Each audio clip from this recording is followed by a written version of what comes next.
Welcome, everybody, to another edition of Tidal Flooding Talk, brought to you by the New Jersey Coastal Coalition in partnership with Tri-X 57 News. I'm Joe Martucci. We have a Exit Zero version of Tidal Flooding Talk. We go down to Cape May, where we talk with Patricia Gray Hendricks, who is a realtor. She will be the president of the Cape May County Board of Realtors as well. She was a deputy mayor in the town and has taken courses in floodplain management. So not only is she selling and buying houses for her clients, but she's also very knowledgeable about the flooding and how to communicate that. So we're really looking forward to this episode. I hope you are too, on another edition of Tidal Flooding Talk.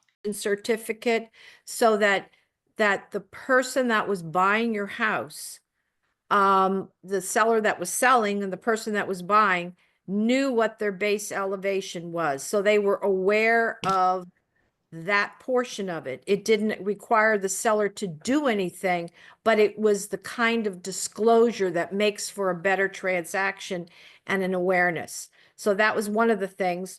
The other thing is, I have to say, it was probably part of more or less the drive of my husband, but I was involved in that as well. The advocacy for the preservation of Sewell Track, really all about environmental conservation, making sure that they were interveners in the longest New Jersey suit. And in the end, DEP in the state of New Jersey purchased 100 acres in Cape May between the back of the Coast Guard base up towards the Christian Admiral, which is our sponge. And during Sandy, it really helped us. And instead of building houses, that is going to be undeveloped land. And the state purchased it for $19 million.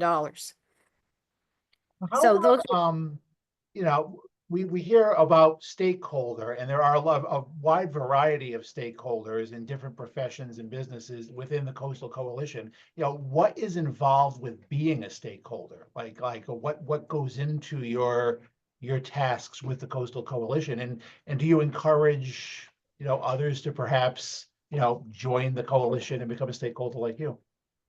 I think the one requirement is that you have to be committed to it, because there's a level of commitment. You have to bring some knowledge. I also think that it's a question of, I think that the Coastal Coalition has done an excellent job in creating a cohort of stakeholders already, whether it's insurance, whether it's institutes, other nonprofits. That's great. But my job as a stakeholder is to take this knowledge and these initiatives back to my Cape May County Board of Realtors, which I am the president-elect. So in January, I'll become the president for 2 years, and let these realtors know what is being done. And we try to do that through government affairs committees. We try to do it through seminars. So we want people to know. It's not safe not to know, and it's not good not to know. Just give people an idea. Who are some other stakeholders that are in the coalition in addition to you? Jacques Cousteau Institute, Tom Heisman's insurance. I'm trying to think of some of the others. Now you got me to the point where I'm a little forgetting here and there. I got you on the spot. You did. I did. Oh my gosh. Sorry. That's all right. I know the Press of Atlantic City was a sponsor, was a stakeholder at one point in time. And there are some consulting groups that are, so, they all bring something to the table. And some of the consulting groups are former FEMA employees or DEP employees. So there's still that connection. It's an important connection.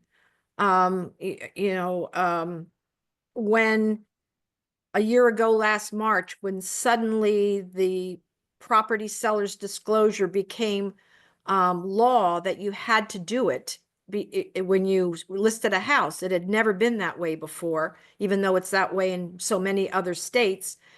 You would not believe the amount of people, whether it was floodplain managers or people that were in the insurance business. They wanted to know what it was all about. And so they kind of turned to me and I kind of explained everything for them and then provided documents so that there was a clearer understanding. Awesome. Now, All right. Patricia, Oh, I'm sorry, Joe. In well, you your, know what? I was going to take, I think we're at break time. So we'll take a brief okay, break. And okay. then on the other side, we'll come back with Patricia. You're listening to Tidal Flooding Talk. Thanks to the New Jersey Coastal Coalition, your flood insurance bills are lower and your streets safer from the reality of flooding. Since beginning in 2013, we build more resilient shoreline communities. Our member towns develop and share in best practices that anticipate future concerns and create flooding solutions. From our town-specific free web app for flooding information to our weekly Tidal Flooding Talk show, we focus on flooding 24/7. Visit www.njcoastalcoalition.com for more.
Hello, everyone. Welcome back. You're watching Tidal Flooding Talk. We're with Patricia Hendricks here, and I was just about to ask her a question regarding her real estate background. You know, in your profession, do you ever find that people may be resistant to, you know, facing the facts that we are in a flood-prone area?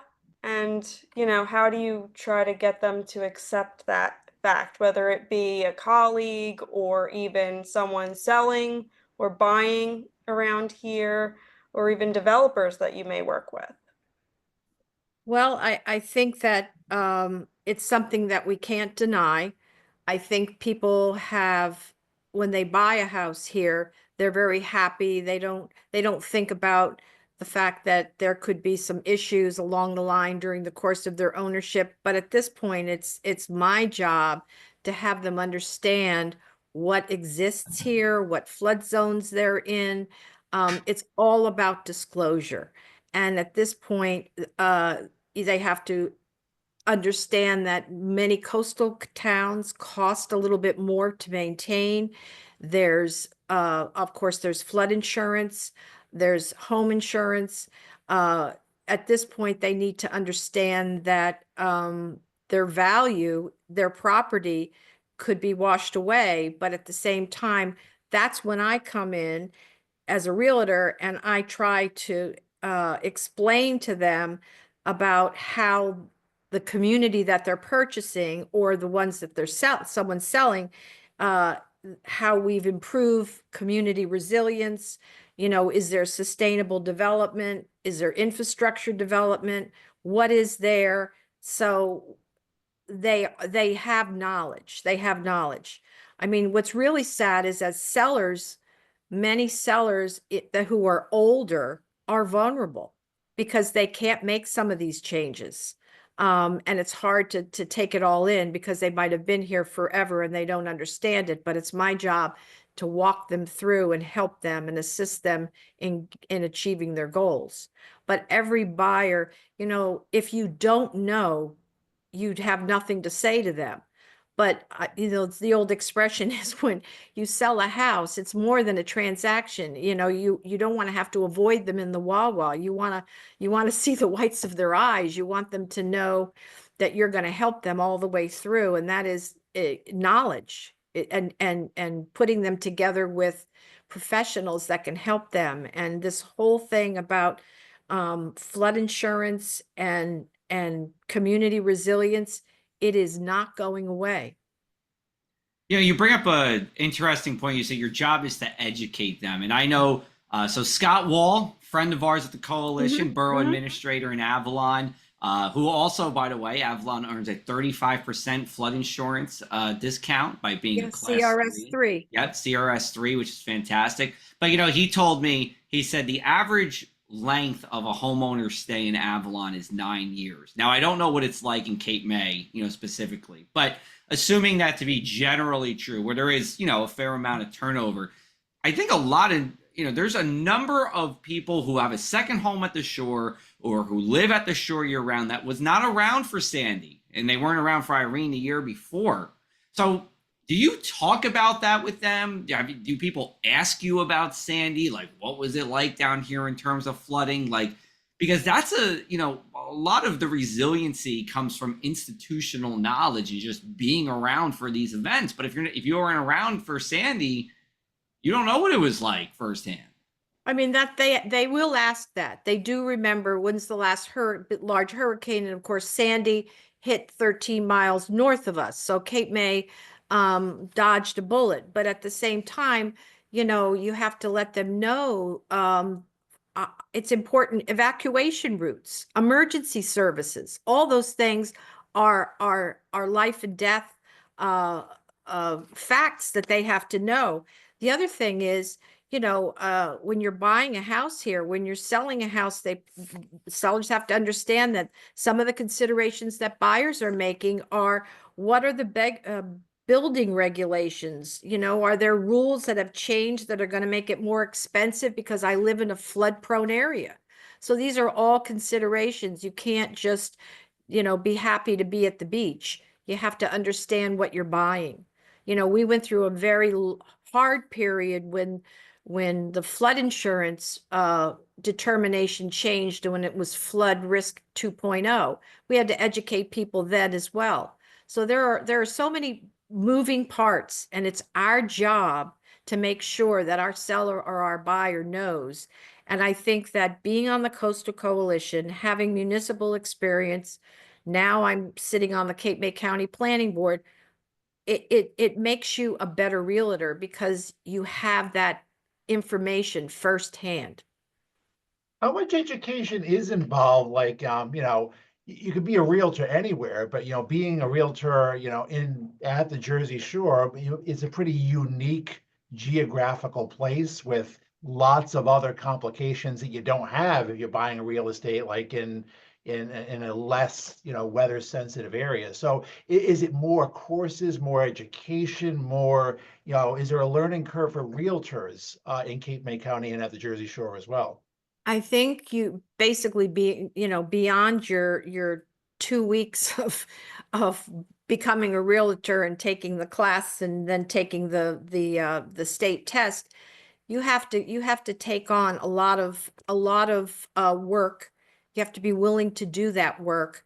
I think Cape May County Board of Realtors presents an opportunity for a lot of education, a lot of outreach, but it also depends on your setup in your real estate office. How dynamic is your office?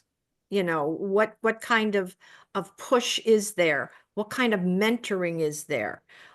It's always, it's happening, you know, it's forever. The end of May, I leave for a week and I go to Washington and I spend a week in legislative meetings. I mean, you know, it's ongoing. So that's why if you have that knowledge and you're a stakeholder and you're trying to share that knowledge with others, you can't push it on them, but at the same time, you have to recognize that it's a different animal here at the coast, at the coast. I want to stop you there because you said you're in Washington for a week with legislative meetings. So can you tell us what that entails and what has there been anything that's happened at the Jersey Shore as a result of those meetings? Well,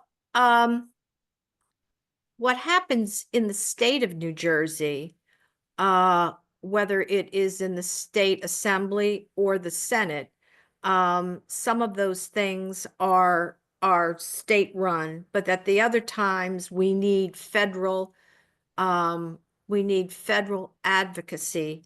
Whether it's independent contractor status, whether it's raising of taxes, the luxury tax. There's all kinds of things happening, but it's basically, it starts off as National Association of Realtors has legislative meetings where you have leadership, where you have those meetings, and then we go to the Hill and we see our local congressmen and our state senators, and we let them know what's happening, or they tell us what they're doing for us. The realtors are a very strong group, and it's not just about money. It's about, because let's put it this way, I can say this to you, real estate is the hardest way to make easy money, but it's a very hard job. And if we didn't have people working hard for us, we would have been closed during COVID. New Jersey was one of the only states that was not closed. So we could still actively work for people who were trying to sell and buy houses. I didn't know that. That's very interesting. Never All right. closed. Yeah. All right. We're going to take a break here. We're going to come back for our final segment here with Patricia Gray Hendricks on Tidal Flooding Talk.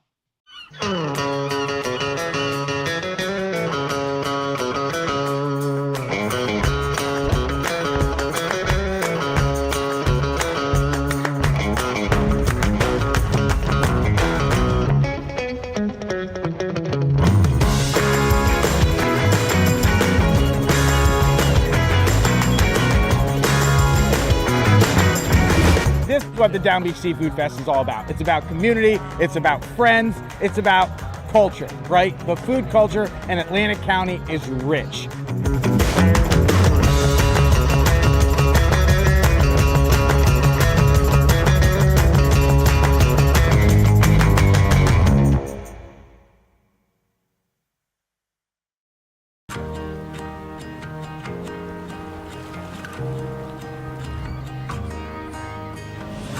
It's time to rediscover that feeling through the endless rhythm of waves.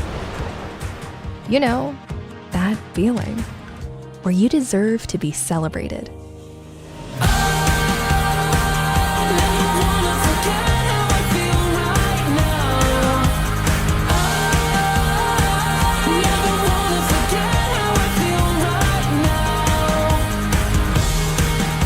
It's more than a destination.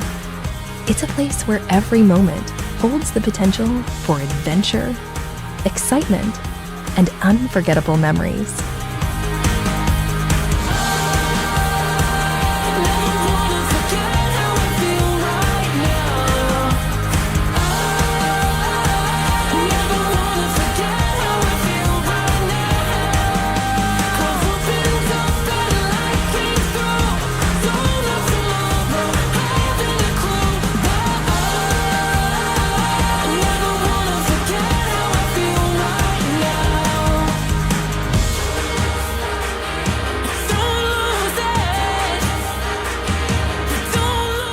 Visit Atlantic City, where every celebration is unforgettable.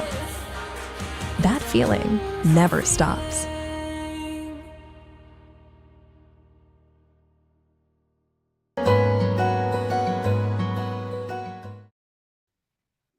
Welcome back to this week's Tidal Flooding Talk, the third and final segment with Patricia Hendricks from Cape May County Board of Realtors, stakeholder with the New Jersey Coastal Coalition. Patricia, I have a question for you. You know, talked about the education involved with realtors, and you deal with home buyers and home sellers, you know, as a realtor.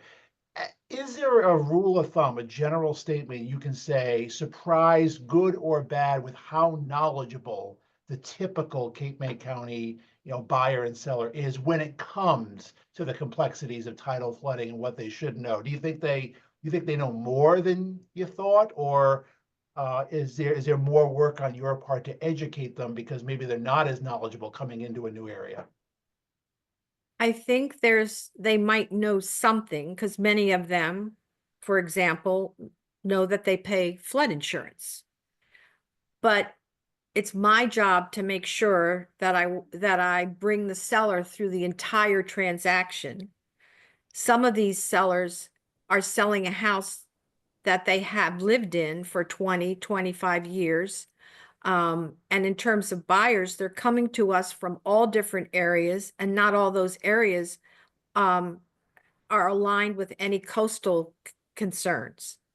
So I can't assume how much they know or that they know it all. I just have to make sure that during the course of my working for them and bringing them through the transaction, whether it be selling or buying, that I am constantly working through every single element so that there are no surprises. And I think that that makes them feel better about a house that they're owning, that they can go forward and know that there's a plan. They know what to do. Even simply telling a buyer, by putting in flood vents, a flood vent costs approximately $500 or $600 each. And if you put them in and you total that up, in Cape May, we passed an ordinance where if you had flood vents, not only would you obviously get a reduction in your insurance, but also we took away the construction fees because we were trying to give them an incentive. So if you look at things like that, people don't always see that value. But if you spend this now, this is over a long period of time, your insurance is going to be cheaper and it pays for itself and you're better off. The stability of your house. But I can't assume anything. I always make sure I just go through my whole protocol, whether it be sellers or buyers. Gotcha. Now, switching gears to your planning board role, how Yes. much do you think that your flood knowledge and your involvement in the New Jersey Coastal Coalition, how much does that help you with making planning board decisions? I've had 2 planning board experiences. One was I was the Class C planning board member for 4 years on the Cape May City Council. That is very site review, site development, project development, local, where you had to look at anything and everything. Cape May County, you're really sitting down with the engineer and the planning director and other team members, and you're looking forward and you're looking at the development, the site reviews, whether or not there are easements, whether you're talking about roads, whether or not there's site triangles, all those kinds of things. It's a different element. But I think I understand it more. I understand their concerns. I understand what the engineer's looking at. So, it's funny, COVID did so many things. And one of the things that happened to me was all this stuff was online. So what I did was I started taking floodplain manager courses. So I took a somewhat downtime, and I turned it into, I didn't take a test and I'm not a certified floodplain manager, but it makes me a better realtor. It makes me understand what they're talking about in each coastal coalition meeting. I feel as though I can be a vital member and also give that information back to my fellow realtors. Patricia, one last question for you here, and we have about a minute. The NJ Real proposal from New Jersey Department of Environmental Protection, amongst other things, the main thing with this is that base flood elevation would rise 5 feet, and any new construction would have to abide by that. You're shaking your head, so you're obviously familiar with it. I don't know how much you want to say or don't want to say, but I just want to turn it over to you because I think it's, real estate, Cape May, you're in a beach town. This is going to have some impact, at least on the area. Oh, yeah. I mean, the main concern is costs and challenges that are going to be associated with the compliance, particularly for homeowners. The DEP commissioner was in the budget for meetings yesterday with the Senate. There's still all this debate. How are they going to enforce it? You don't have the staffing to manage it. And of course, Commissioner LaTourette assured everybody that everything was going to be all right. But for the homeowner, you got increased costs, permitting challenges, flood insurance. These are all things that you think about anyhow in a coastal town. But only thing I can say is homeowners, and that's what I try to do with them, stay informed, flood-proof your house as much as you can, be as energy efficient as you can, be on top of your insurance. But the other thing is I'm going to be looking, and it'll be interesting to see how the election for governor impacts the direction of NJPAC, because I know this is a legacy piece of legislature. And I think that it's going to end up in the courts. So it's a wait and see. Yeah, it's I feel like many conversations we've had and I've had, people are anxious about what it means. Some people like it, some people don't. But at the Jersey Shore, it's just, a very big factor in what we do here at the coalition. So we'll turn it to a lighter note here. Patricia, we'll start with you. We are going to end as we do every week, which is the one thing you can't stop thinking about, coastal flooding or otherwise. The floor is yours. Well, I think about the fact that we're not that far from Memorial Day. I'm happy to get 40,000 new neighbors every week. I also want them to be aware of our town, and I'm very big on beach safety. I'm very big on surf zone safety with regards to that. You just got to be very, very safe and careful, and understand that that ocean is more powerful than anything else. So that's basically, I always start the season on a positive note. I'm so happy to have put my winter coat away this weekend past, and I'm not opening that closet up again until I have to.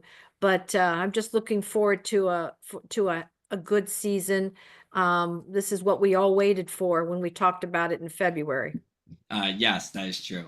Dan, over to you. Well, every year, Memorial Day, the planning starts. So I'll be contacting the mummers, the hot air balloons, the Air Force flyover for the big Joe Martucci birthday celebration. So thank you. I was wondering where you were going with this. Wrapping up, and I just can't stop thinking about it. But as soon as it's over, we'll start planning for the next one. That was a great answer, Dan. I love that. Palma, you don't flatter me. Oh man. Stop. Well, yeah, I'm right there with you guys. I do look forward getting over the spring, hump, because everybody's trying to close out their projects, get their rental applications in, and it gets very busy this time of year. So I do look forward to that Memorial Day, break and enjoying the weather. All right, I'm going to go in a different direction here. I can't stop thinking about this new credit card I got, Chase Sapphire Preferred. Maybe you guys have it. They have 100,000-mile bonus right now. That's like unheard of for bonuses. You got to spend $5,000 the first 3 months. For better or for worse, I will get there. So I'm looking forward to my 100,000 miles, wherever it's going to take, or points. I could use it for whatever, hotels, planes. I don't know.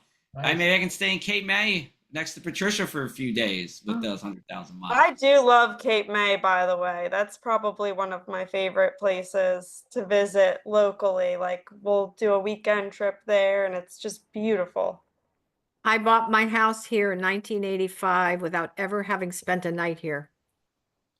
Basically, my husband knew it was the right thing. He told me between marrying me and buying this house, those are the two things he had no doubts about. That's a beautiful thing. Yep. Beautiful thing. All right. Well, Patricia, thanks so much for joining us on Tidal Flooding Talk. We really appreciate it. Thank you. Thank Take you. care. Thank you. Take care. Thank you. Good night. Good night.